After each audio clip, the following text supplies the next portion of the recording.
మాధవలత గారు కొద్దిసేపు అంటే మన పాలిటిక్స్ నుంచి ఈ ఇష్యూస్ గురించి పక్కన పెడితే మాధవలత గారు పర్సనల్ విషయాలకు వస్తే ఎలా ఉంటారు అంటే మాధవలత గారు విరజ హాస్పిటల్స్ అంతకుముందు చూసుకున్నారు, బిజినెస్గా చదువుకున్నారు, సమాజ సేవ చేస్తున్నారు, ట్రస్ట్ నడుపుతున్నారు, ఇవన్నీ ఉన్నాయి.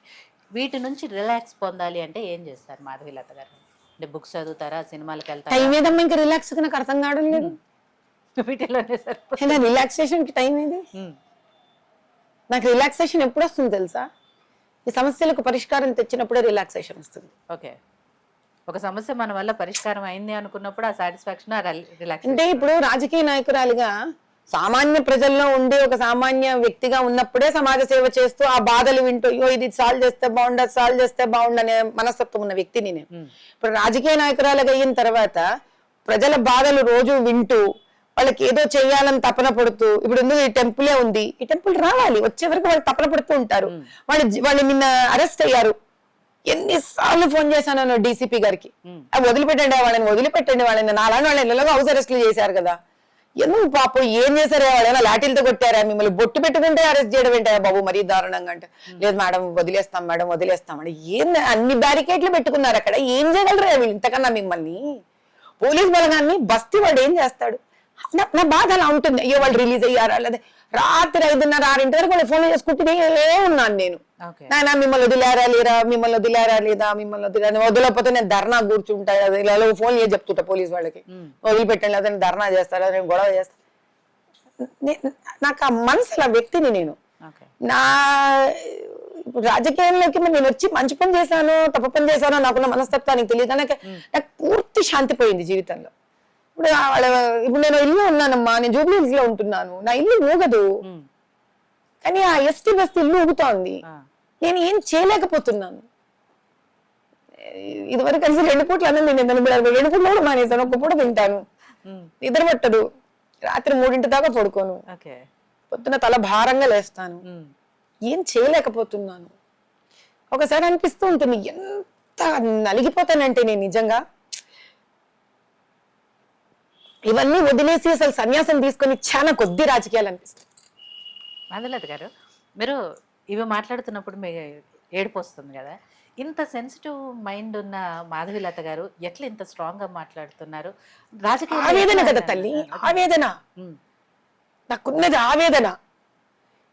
ఒక్క ఎస్సీ బస్తీలో ఆ 32 ఇళ్ళు ఇప్పించలేకపోతున్నాని, ఎందుకంటే జీవితం దేనికి జీవితం? ఎంత పెద్ద విషయమా తల్లి అది, అంత పెద్ద విషయమా అది? ఎస్టీ బస్తీలో 30 ఇళ్ళు ఇప్పించలేకపోతున్నాను. ఒక్కొక్కసారి ఎందుకు వెధవ బతుకుతున్నానా అనిపిస్తూ ఉంటుంది. నాకు తెలిసి మిమ్మల్ని పర్సనల్ గా మాట్లాడినా గానీ, విమర్శించినా గానీ, ట్రోల్ చేసినా కూడా మీకు అలాంటి నీళ్లు చూడలేదు. నేను లెక్క కూడా చేయను తల్లి. వాడు పోనీ సరదా పడుతున్నాను, ట్రోల్ చేసి వాడు హ్యాపీనెస్ వస్తుందా? పోనీ పోరా, నా ట్రోల్ మీద నీకు హ్యాపీనెస్ ఇచ్చాను పో అనుకుంటా. ఏమన్నా కుర్రకారు వెధవలు, వాళ్ళకి ఏం అర్థం అవుతుందా?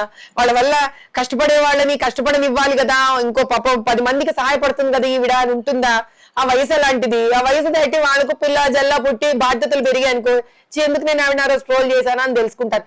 నాకు ట్రోల్ చేసే వాళ్ళ కోపం లేదు, ఏమి లేక సరదా పడతాను వాళ్ళు ట్రోల్ చేస్తుంటే. అయ్యో ఎందుకనే చేసుకుంటున్నారు, టైం వేస్ట్. మంచి పని మీద పెడితే టైం నాకు అస్సలు ఇబ్బంది లేదు. నా మీద నెగిటివ్ కమెంట్స్ పాస్ చేసేవాళ్ళు, ట్రోల్ చేసేవాళ్ళు, వీళ్ళ మీద నాకంత ఆలోచన, అంత టైం లేదు. కానీ ఆ 2 బస్తీలలో నేను ఇళ్ళు ఇప్పించలేకపోతున్నాను అన్నది మాత్రం అసలు, మరి నేను ఎలా బయటపడాలో నాకు అర్థం కావట్లేదు దీని నుంచి. ఎందుకంటే ఆడ మనిషి వేశారు హరిచందనని, ఆడన్నా ఆలోచిస్తుందేమో అనుకున్నాను. అసహ్యం వేసిందమ్మా, నేను ఓపెన్ గా చెప్తున్నాను. ఈరోజు చీ అనిపించింది నాకు నిజంగా. ఎందుకమ్మా కలెక్టర్ గిరి, ఇంకా ఎందుకమ్మా అంత దాసోళం ఏంటమ్మా అసలు ప్రభుత్వానికి? బ్యూరోక్రాట్ అయ్యుండి అంత యూపీఎస్సీ చదివి ఆస్తులు పెడుతున్నావా, మనము భూములు పెడుతున్నావా? ఖాళీ ఉన్నాయి కదా తల్లి, బడుగు వర్గం ఇల్లే కదమ్మా అవి, వాళ్ళకి ఇచ్చేయచ్చుగా. వర్షం పడితే భయం వేస్తుంటుంది నాకు, దడ అని అంటుంది. రోజు మెసేజెస్ పెడతారు, అమ్మా ప్లీజ్ అని. ఏం చేయనమ్మా నేను, ఏం చెయ్యను. ఇప్పుడు కొంది నా దాంట్లో వాయిస్ మెసేజ్, అమ్మా రామ్మా అంటే ఎక్కడికి వెళ్ళను నేను వాళ్ళతో కలిసి, ఎక్కడికి వెళ్ళను. ఎవరిని అడగను? ఆమె ప్రజావాణి బంద్ చేసేసింది. వెళ్ళప్పటికి అప్లికేషన్ ఇచ్చా. ఆమె జిహెచ్ఎంసీకి రాసింది, అదే అక్కడ ఎంఆర్ఓకి రాసింది. వాళ్ళు రిటర్న్ రిప్లై రాయట్లేదమ్మా. బస్తీ వాళ్ళు వెళ్తుంటే పచ్చాలు తిరిగారు పాపం ఇప్పటికీ వాళ్ళు. నేనేమో నేర్పిస్తున్నాను అట్లా కాదు నాన్న, మీరు పోండి వాడికి చెప్పండి. కలెక్టర్ రాసినప్పుడు నువ్వు నోటితో చెప్పడానికి వీలు లేదు, నువ్వు ఏమంటున్నావు నాతో పేపర్ మీద రాయి. రాయడమ్మా, రాయట్లేదమ్మా. ఎవరికి తెలిసి ఈ నిజాలు? ఎవరికి తెలిసి బాధలు? అందుకే ఒక్కొక్కసారి ఆవేశం వస్తుంది. ఓ పవర్ వస్తే చేతిలో పదగది మీద తాళ కూడా తేల్చొచ్చు కదా అని. నాకు పవర్ కావాలో తెలియదు, పవర్ వద్దో తెలియట్లేదు. నా కోసమో పవరో, ప్రజల కోసం పవరో తెలియట్లేదు. మాధవలత గారు, మీ కళ్ళల్లో నీళ్లు చూసిన తర్వాత నేనే రాంగ్ క్వశ్చన్ అడిగాను అనిపించింది. ఎందుకంటే రిలాక్సేషన్ ఏంటి అనేది, ఇంత 24 గంటలు జనాల గురించి ఆలోచించే మీరు రిలాక్సేషన్ అంటూ ఉండదు అనేది, నేను అది రాంగ్ క్వశ్చన్ అడిగినా అంటున్నాను. లేదమ్మా, లేదు, నువ్వు మంచి ప్రశ్న వేశావు. ఎందుకంటే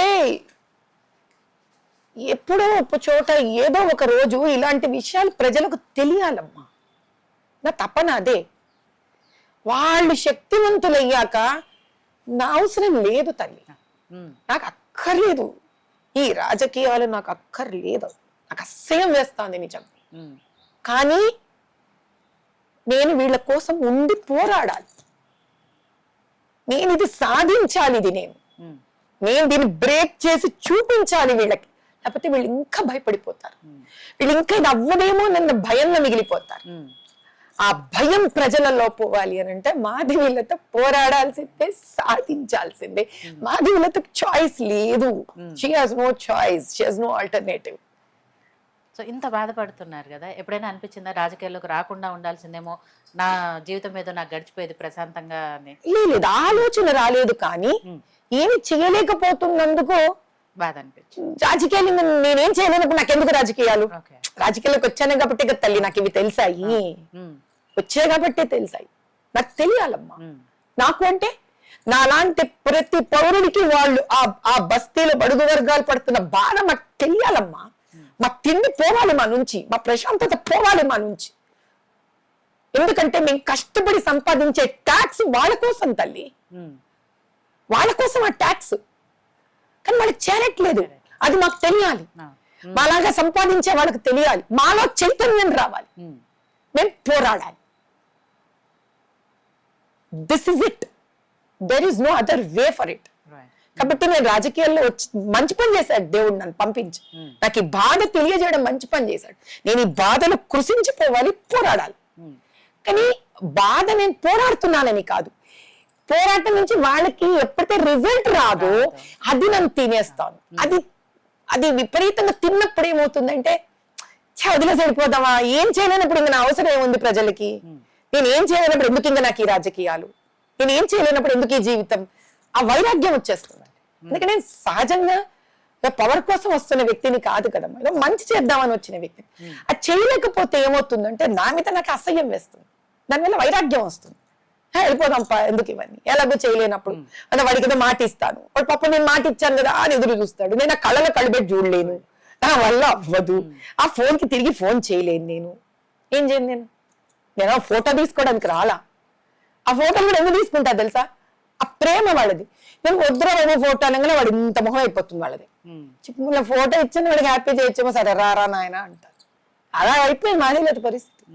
ఏమన్నా మాధవీలత నాకే తెలియట్లేదు, ఏమైనా చేయగలవా మాధవీలత, ఊరికి డాంబికమా, ఏం చేయలేదా నాకే తెలీదు. I am in search of my own self.